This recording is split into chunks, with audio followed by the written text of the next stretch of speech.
Karaniwang malutong at sinasawsaw sa suka na may dinikdik na bawang at sili. Yan ang kinahihiligan nating chicharon. Pero dito sa Chichirya Sari-Sari, isang kakaibang chicharon ang aming natuklasan. Ito ang microwavable chicharon. Ang chicharon kasi natin, nag-start yan yung regular, naka-plastic lang. Maraming nagkasabi sa amin, gusto raw nila magpasalubong sa abroad. So yung concept na yun, dun nagsimula. No? Because there was a need. So research yan with the assistance of DOST. And finally, after 1 year of preparation, nailabas noong August. Ang pagkahilig natin sa chicharon, influensya raw ng Espanya at Mexico. So we have that in our culture. It's embedded in our culture. Just the way chicharon is embedded in the top favorite foods of Filipinos. Mula noon, naging bahagi na ito ng kultura at pagkaing Pilipino. Masarap may tunog, may lasa.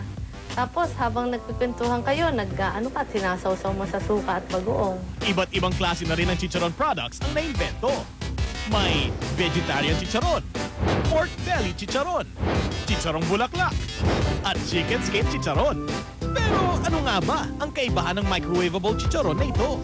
Ang regular chicharon, fina-fry ng actual sa fat. Whereas dito, dahil pinak siya na halos dry na siya, no? Matitikman mo na walang masyadong oily taste. Mula sa simpleng balat ng baboy, paano naman nagiging masarap na chichirya ang mga ito? Ang basic ingredients natin sa paggawa ng microwavable chicharon ay choice pork skin or pork rind. Ngayon, mapapansin nyo, nakatanggal na dito yung fat. I-chop natin or slice into our desired sizes. More or less, ganitong size yun. After which, titimplahan natin ng iodized salt. After that, isasalang natin siya sa cooking oil for about 1 to 2 hours. Simmering temperature lamang.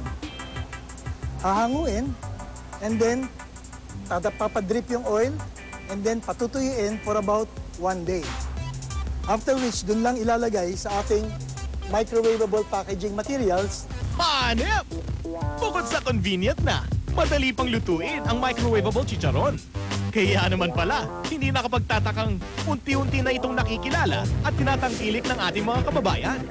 Ang microwavable chicharon, very good yan kasi sagot na niya yung pagkulo, yung pagpapalambot mo pa. Yun, pop mo lang sa microwave. Meron ka ng chicharon. In what? 1 to 2 minutes. Okay na. Galing!